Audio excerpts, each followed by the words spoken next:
마가복음 9장, 현대인 성경. 그리고서 예수님은 다시 말씀하셨다. 내가 분명히 말해둔다. 여기 서 있는 사람들 가운데 죽기 전에 하나님의 나라가 권능으로 오는 것을 볼 사람들도 있을 것이다. 엿새 후 예수님은 베드로와 야고보와 요한만을 데리고 높은 산으로 올라가셨다. 예수님은 그들이 보는 앞에서 모습이 변하여 그 옷이 세상에 어느 누구도 더 이상 희게 할 수 없을 만큼 희고 광채가 났다. 그리고 거기에 엘리야와 모세가 나타나 예수님과 함께 이야기하고 있었다. 이 광경을 본 베드로가 예수님께 선생님, 우리가 여기 있는 것이 좋겠습니다. 우리가 이곳에 천막셋을 세워 주님과 모세와 엘리야를 각각 모시겠습니다. 하고 말하였다. 사실 베드로는 무슨 말을 해야 할지 몰랐다. 이것은 그들이 몹시 무서워했기 때문이었다. 이때 구름이 그들을 덮고 구름 속에서 이 사람은 내가 사랑하는 내 아들이다. 너희는 그의 말을 들어라 하는 음성이 들려왔다. 제자들이 즉시 주위를 둘러보니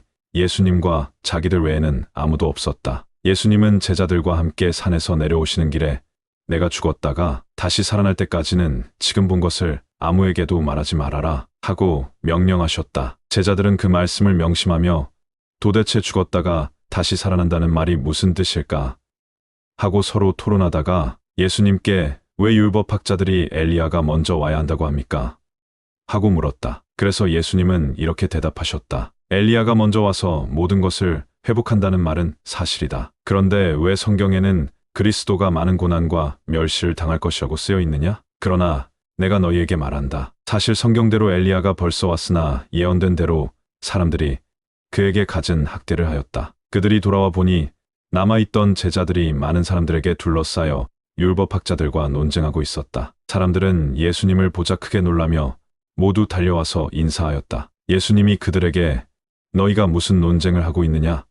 하고 묻자 군중 가운데 한 사람이 이렇게 대답하였다. 선생님, 벙어리 귀신 들린 제 아들을 데려왔습니다. 귀신이 그에게 발작을 일으키면 아무데서나 넘어져 거품을 내고 이를 갈면서 온 몸이 빳빳해져 버립니다. 그래서 선생님의 제자들에게 데려왔으나 귀신을 쫓아내지 못했습니다. 그러자 예수님은 믿음이 없는 세대야, 내가 언제까지 너희와 함께 있어야 하겠느냐? 너희를 보고 내가 언제까지 참아야 하겠느냐?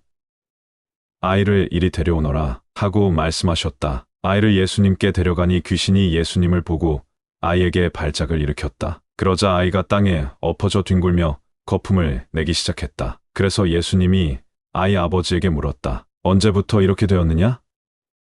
어렸을 때부터입니다. 귀신이 자주 아이를 불과 물속에 던져 죽이려 했습니다. 그러나 선생님, 하실 수 있다면 우리를 불쌍히 여겨 도와주십시오. 할 수 있다면이 무슨 말이냐? 믿는 사람은 무엇이든지 할 수 있다. 바로 그때 아이 아버지가 큰 소리로 제가 믿습니다. 믿음 없는 제가 믿음을 갖도록 도와주십시오. 하였다. 예수님은 사람들이 점점 모여드는 것을 보시고 더러운 귀신에게 벙어리와 귀머거리 되게 하는 귀신아, 내가 너에게 명령한다. 그 아이에게서 나와 다시는 들어가지 말아라 하고 호통을 치셨다. 그러자 귀신이 소리 지르며 아이에게 심한 발작을 일으켜 놓고 나갔고 아이는 죽은 사람같이 되었다. 그래서 많은 사람들은 아이가 죽었다 하고 말하였다. 그러나 예수님이 아이의 손을 잡아 일으키시자 그가 벌떡 일어났다. 예수님이 집에 들어가 계실 때 제자들이 조용히 와서 왜 우리는 귀신을 쫓아낼 수 없었습니까?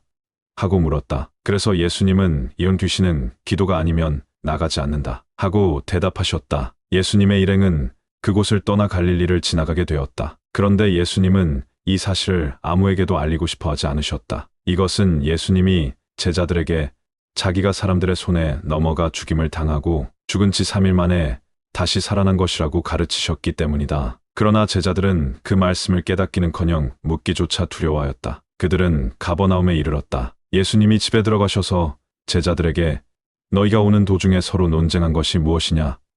하고 물었으나 그들은 누가 가장 위대하냐 하고 서로 다투었기 때문에 아무 대답도 못하였다. 예수님은 앉으신 후 12 제자를 불러놓고 누구든지 으뜸이 되고 싶은 사람은 모든 사람의 끝이 되고 모든 사람의 종이 되어야 한다 하고 말씀하셨다. 그리고서 예수님은 어린 아이 하나를 데려다가 그들 가운데 세우고 그를 안으시며 제자들에게 말씀하셨다. 누구든지 내 이름으로 이런 어린 아이 하나를 영접하면 곧 나를 영접하는 것이며 누구든지 나를 영접하면 나를 영접하는 것이 아니라 바로 나를 보내신 분을 영접하는 것이다. 요한이 예수님께 선생님, 우리를 따르지 않는 사람이 선생님의 이름으로 귀신을 쫓아내기에 우리가 그렇게 못하도록 했습니다. 하고 말하자 예수님은 이렇게 말씀하셨다. 막지 말아라. 내 이름으로 기적을 행하는 사람이 곧바로 나를 욕하지는 않을 것이다. 우리를 반대하지 않는 사람은 우리를 위하는 사람이다. 내가 분명히 말하지만 누구든지 너희를 그리스도에게 속한 사람으로 알고 물 한 그릇이라도 주는 사람은 반드시 상을 받을 것이다. 또 누구든지 나를 믿는 이런 어린아이 하나를 죄 짓게 하는 사람은 차라리 목에 큰 맷돌짝을 달아 바다에 빠져 죽는 것이 더 낫다. 내 손이 너를 죄 짓게 하거든 잘라버려라. 두 손을 가지고 지옥에 꺼지지 않는 불에 들어가는 것보다는 불구자로 영원한 생명을 누리는 곳에 들어가는 것이 더 낫다. 내 발이 너를 죄 짓게 하거든 잘라버려라. 두 발을 가지고 지옥에 들어가는 것보다는 절뚝발이로 영원한 생명을 누리는 하늘 나라에 들어가는 것이 더 낫다. 내 눈이 너를 죄 짓게 하거든 빼어버려라. 두 눈을 가지고 지옥에 들어가는 것보다는 외눈으로 하나님의 나라에 들어가는 것이 더 낫다. 지옥에는 구더기도 죽지 않고 불도 꺼지지 않는다. 재물이 소금으로 정결하게 되듯이 모든 사람은 불로 정결하게 되어야 한다. 소금은 좋은 것이지만 만일 소금이 그 맛을 잃으면 어떻게 다시 짜게 할 수 있겠느냐? 너희는 소금의 우정을 가지고 서로 화목하게 지내라.